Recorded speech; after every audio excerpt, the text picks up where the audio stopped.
The Victorian High Country is a mysterious place, full of huts, history, and a hell of a lot of gold mines. We're exploring an area that I personally haven't been to before, so I'm really keen to see what it has to offer.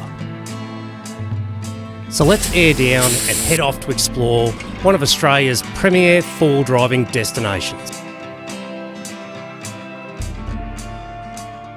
Paddling jacks, driving on the tracks, so much more. Come along with all things outdoors.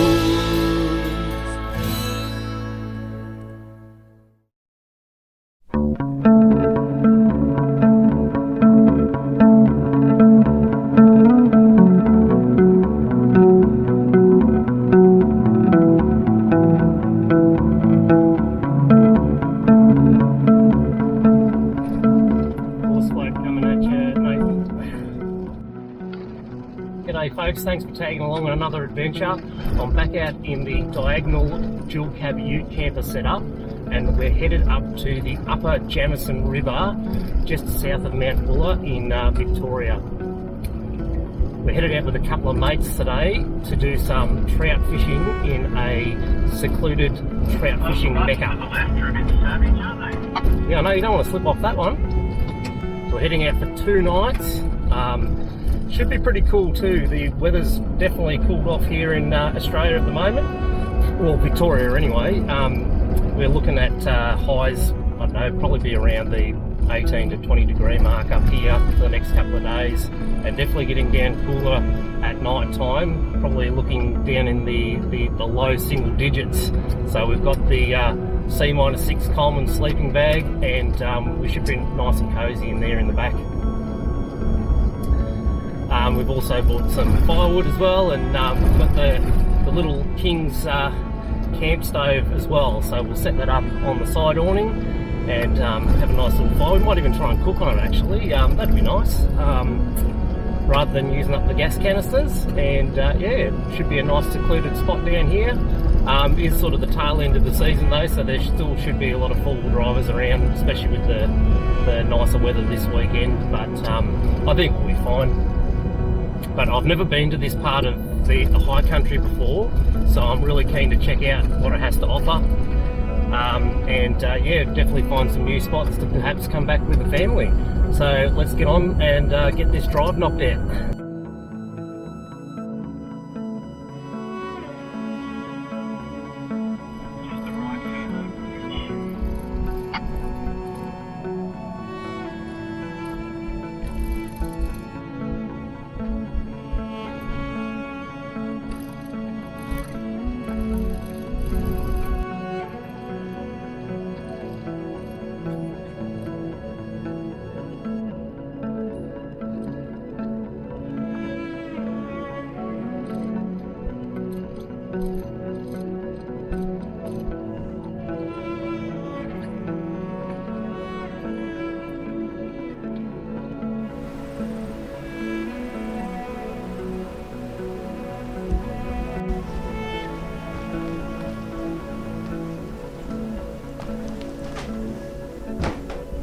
Fry's hut was built by master bushman Fred Fry in the 1930s.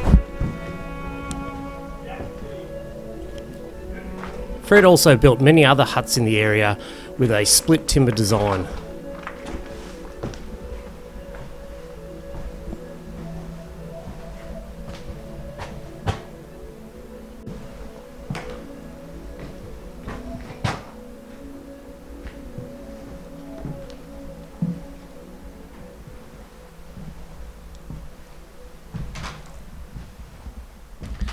Just stopped off to have a look at Fry's hut, which is just near Sheepyard Flat campground.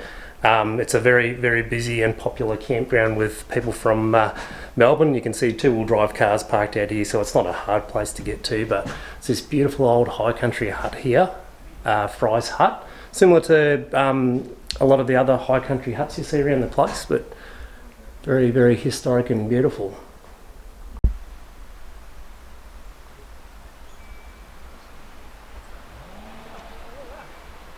So these tents are super cool.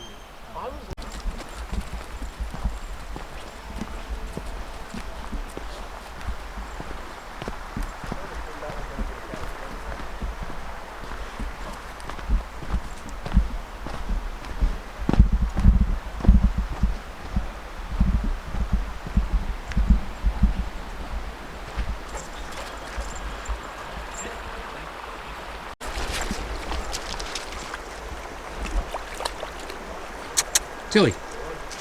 Tilly, come. Come on.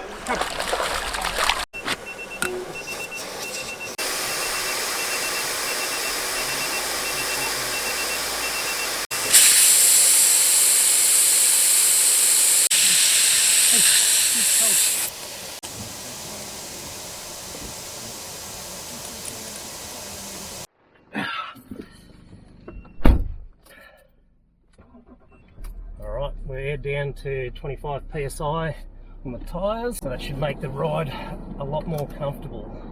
We're going to go and check out the tunnel bend now, which is I think it's a gold mining sort of race. There's a tunnel that's cut through the hillside there, so that'll be interesting to check out. Then we'll probably head on towards camp from there. I know you want me to. No, you're right.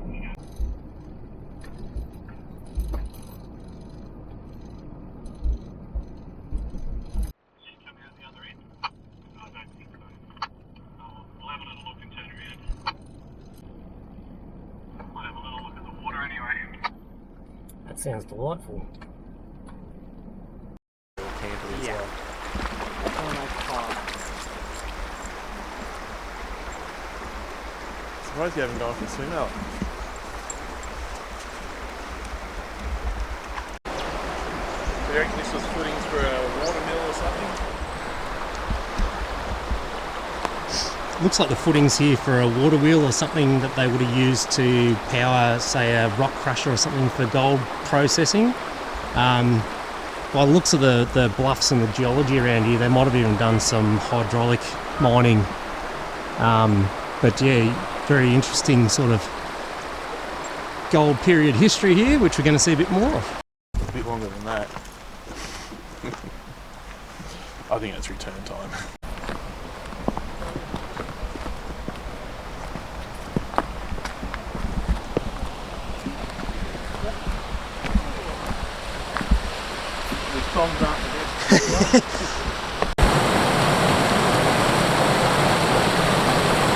Smaller than I remember.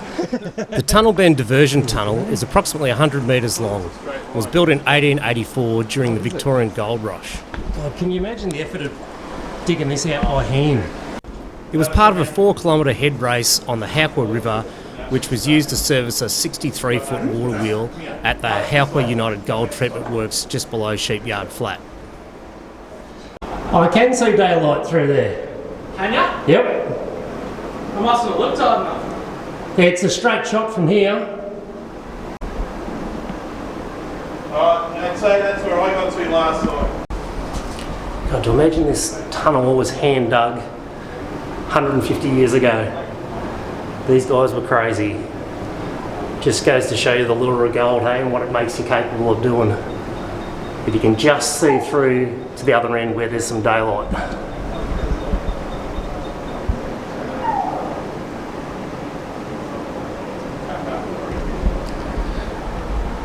Incredible engineering with a shovel and a pickaxe. Do not slip over. Smells kind of funky in there. Yeah. Oh. Stagnant water.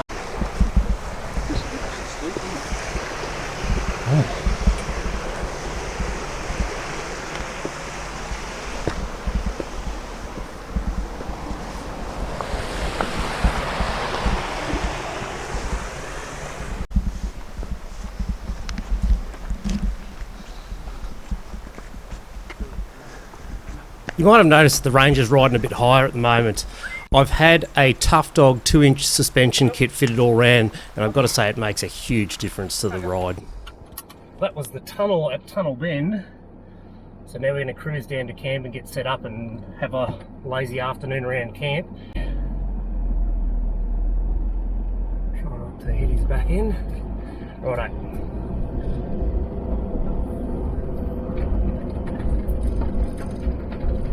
Geez, I tell you what, I reckon 25 psi was a good choice. The corrugations don't seem nearly as bad now.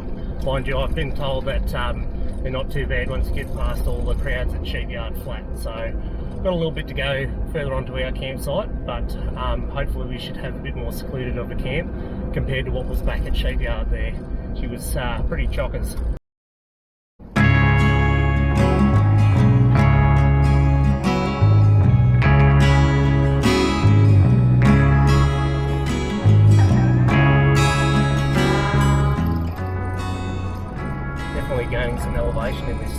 with all these switchbacks. Here's another one. No, that's not a switchback. I think we get up to a bit of a saddle up here, then we start dropping down into the Jamerson where we're going to be camping.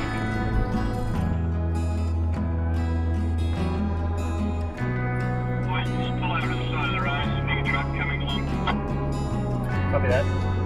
Just talked to one of the roads crew. Apparently there's a big truck coming through with some sort of machinery on it. So obviously they're doing some road work out here, keep the roads nice and smooth and clear. Just parked up for a sec just to let it pass. So they can catch it on a bend or something.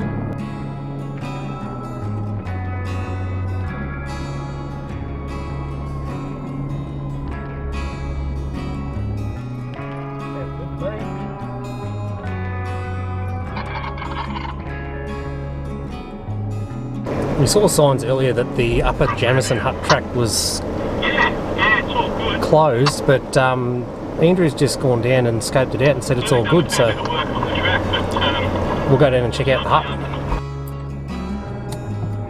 Righto, coming down. Just put it in 4-low and I'm using the descent control at the moment.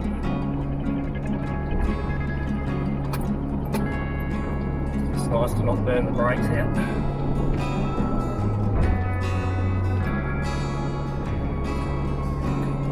Just a nice controlled descent. So they've done a bit of track work down here as well.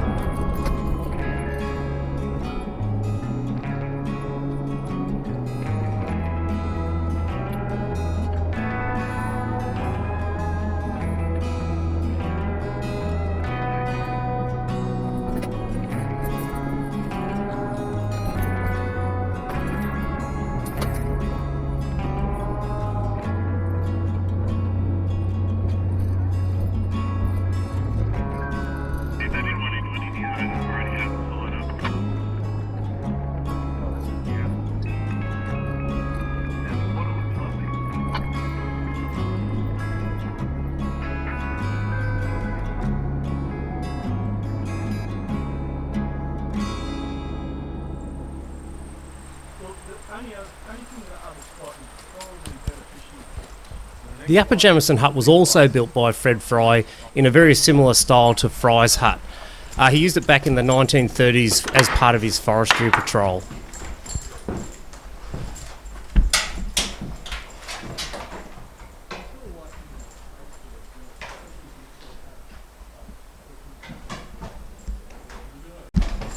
Here we are inside the Jamieson hut.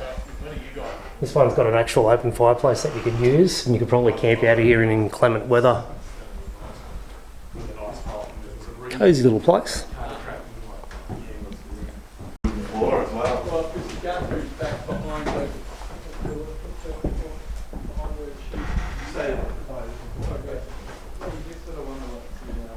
Nice little sleeping platform up here. Geez, I tell you what, it'd get hot with the fire going, all the heat rising up into the roof here. But I guess that would be nice considering that there's so much air getting through there.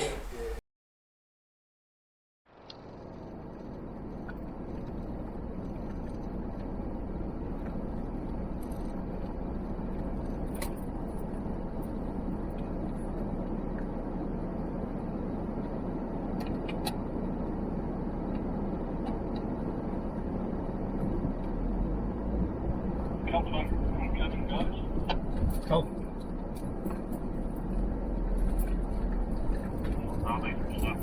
yeah, I'll let him know. Right, guys, just come through. This guy's gonna wait.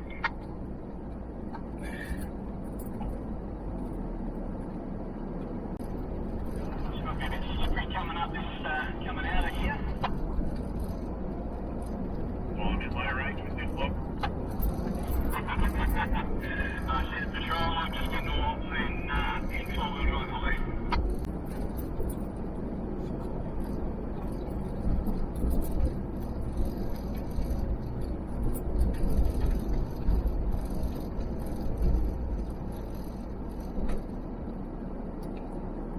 So we're heading downhill or back the way we came? I know, to the right, mate, to the right. I'll do that.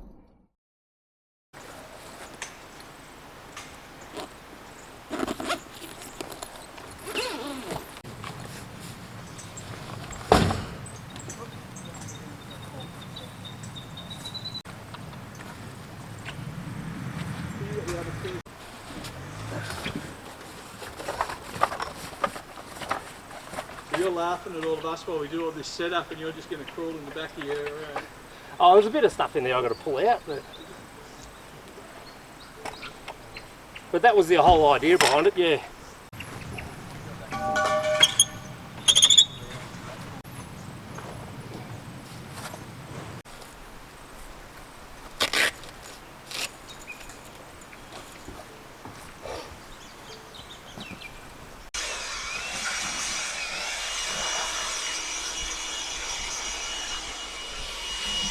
This is my dual cab diagonal ute camper setup.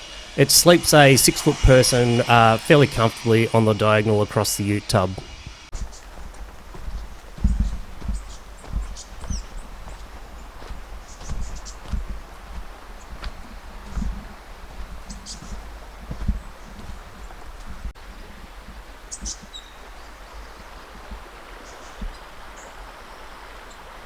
Settled on a spot a bit further upstream on the Jamerson River from where the Jamerson hut was, just because we felt that there was a better sort of fishing location. There's a nice deep pool here, where we've got some nice sort of trouty looking outflows up there and also downstream a bit further as well. So we might just park up here for the next couple of days and enjoy it. It did look like the weather was clearing earlier, but it's sort of come back in a bit overcast again, so hopefully that clears out for a nice starry night. We can get a nice time lapse of the stars tonight, and I did hear that there was potentially going to be some sort of comet or something tonight, so it'd be cool to capture that in the time lapse.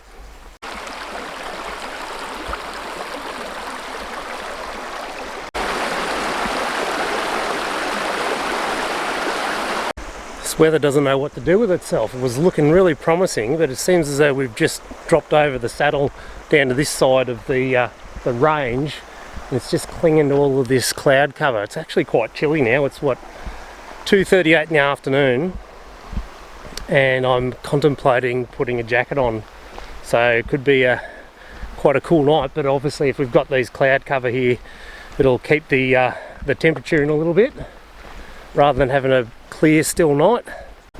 But hopefully the weather finds up for tomorrow. We can get some sun. It'd be nice to get some sun on the solar panels to keep the battery charged, but I don't think we'll be in too much trouble. And just like that, it got dark. How time gets away from you when you get set up at camp. Just got some steak on the frying pan for dinner, and we're going to have some potato salad and Caesar salad on the side. Let's go and check it out.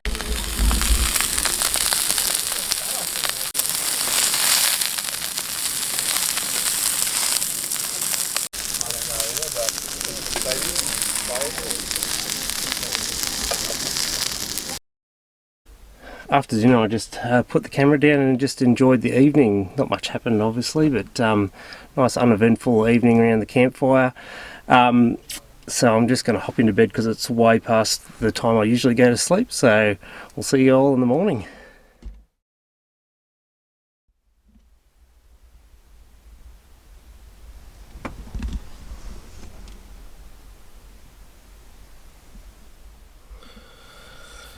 Morning. That was a nice cosy sleep. It was a bit cool though. I tell you what, I'm glad I had my pee bottle, because I had to get up like 3 times and I would not have fancied getting out into the cold.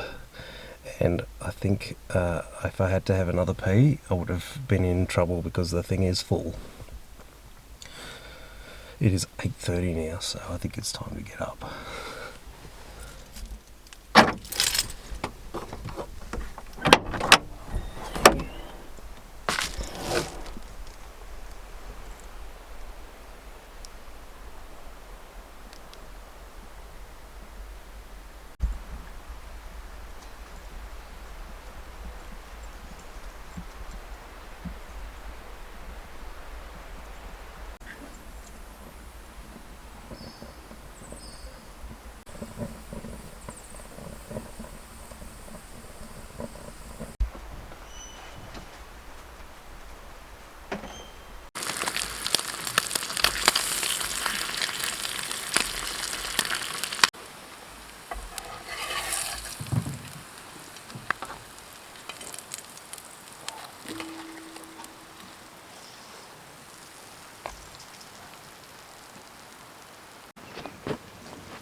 this is my breakfast. Fire going. No, you've already drank my coffee.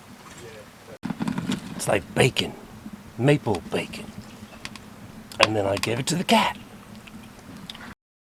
I've parted ways with the others for a bit this morning because I want to go and take the metal detector down to Jamerson Hut and have a bit of a fossick around there because there could be some interesting history buried in the ground there. And I want to go and see if we can find something, maybe coins or a bit of history related to the hut, so that'll be interesting. So we'll head on down there now and check it out.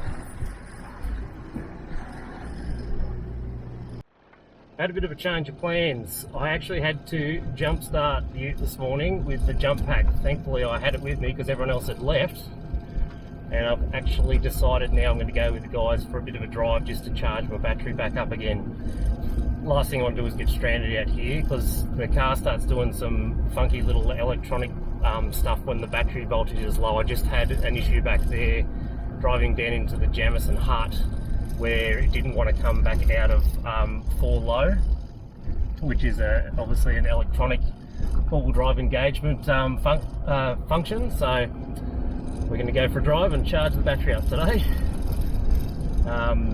Obviously got some sort of parasitic draw going on with the main battery of the vehicle that I'll have to look into. I don't know whether the auxiliary battery's taking charge from it perhaps when the vehicle's turned off. Maybe we'll have to look into that and see what's going on. Anyway, I'm going to go for a drive and check out some beautiful views of the bluff and whatever else we can see. Almost 30 going 260 speed.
I'm coming, just picked up a stick in the undercarriage.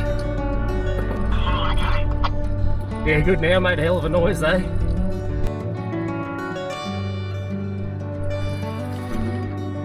Some lovely bush pinstriping.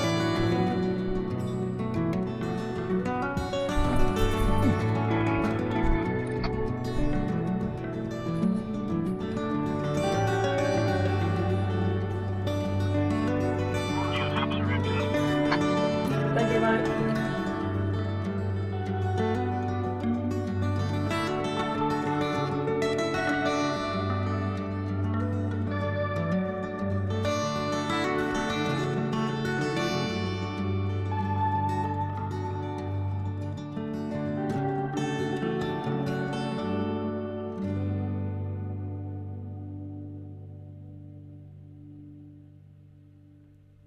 Cooking pork steaks for dinner tonight. I'm going to do something I've always wanted to do. I'm going to use my little King's camp stove to cook dinner tonight, so wish me luck.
day out here this morning.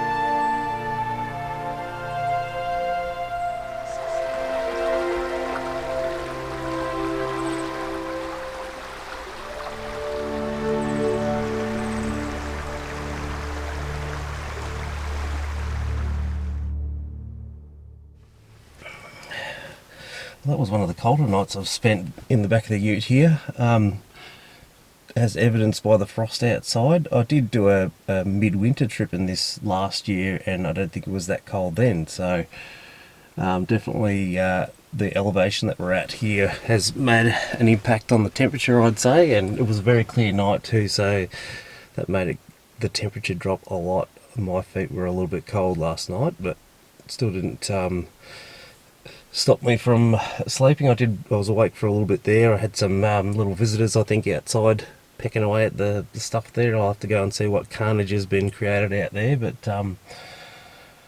it is, well, 8:19, so I went back to sleep for quite a bit this morning, but feeling good, so we'll get up and have some brekkie and then we'll start to get packed up and make our way back home.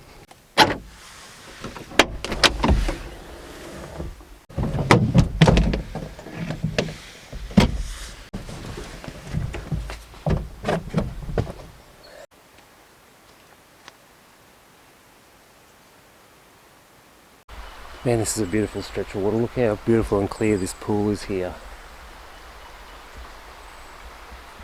Crystal clear mountain waters. No wonder they're popular with the trout fishermen. Anyway, let's go back to camp and see if we can get the fire going. My toes need to warm up.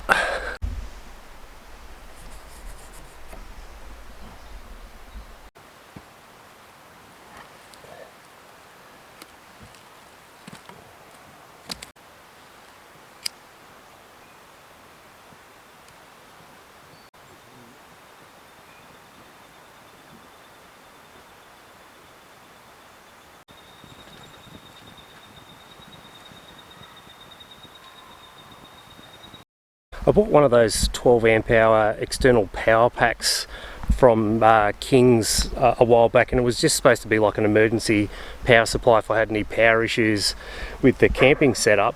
And I decided to try it out last night. Before I went to bed at about 11 o'clock, I plugged the fridge into the power pack just to see how long it would run for, like 12 amp hours with the draw of that fridge. You know, it's usually about 2 amps maybe. You'd expect to get 6-8 hours maybe out of it. I plugged that in at 11 o'clock last night and it is still registering as almost full. I guess, you know, it was quite cool overnight, so the fridge isn't cycling that much, but especially for like cooler weather camping, that'd be a great accessory to have to power, like bring the fridge out of the vehicle and power it like in the campsite, rather than having to go backwards and forwards of the vehicle all the time. Plus, with my little Adventure Kings 15 litre fridge, using that power pack, you could virtually carry the fridge under your arm and have it powered. So I'm really impressed with that, and I think I'll continue to use it. Now, after my battery issues yesterday, let's see if the truck's going to start. Not too worried though, I've got several means to start it if it doesn't, but I'm expecting a click, click, click.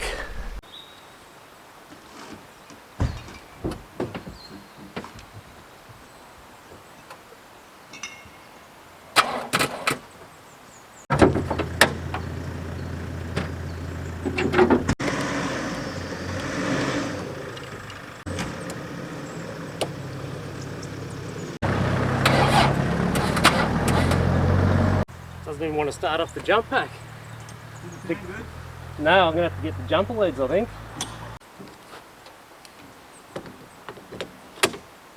Oh well, that's disappointing. I'm going to have to get a jump start from someone now. Never mind, it was very cold last night, so batteries don't like to perform in the cold very well, do they? Alright, we'll get this jump started hopefully and see how we go from there.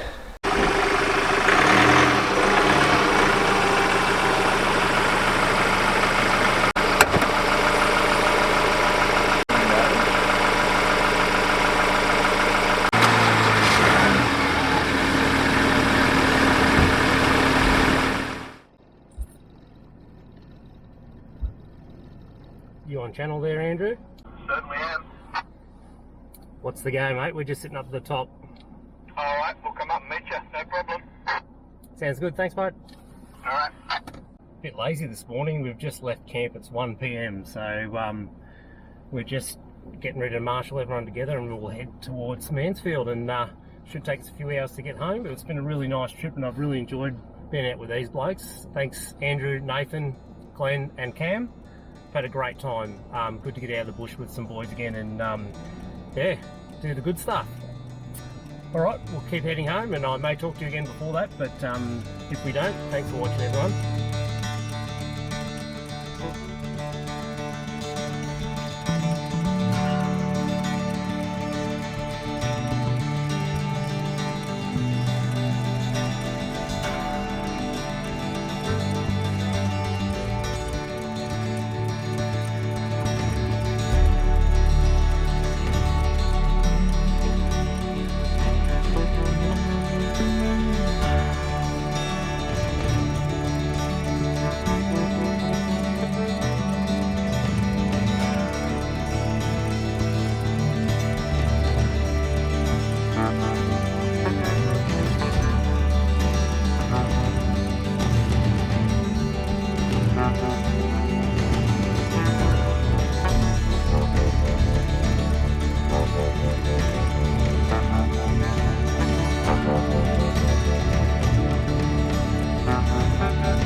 Victorian High Country never fails to disappoint with its unique history and natural beauty.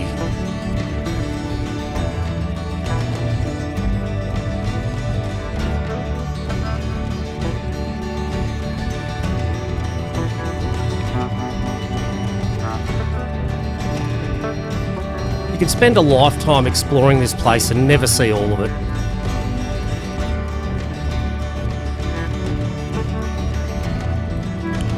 And it definitely lives up to the hype of being one of Australia's premier four-wheel driving destinations.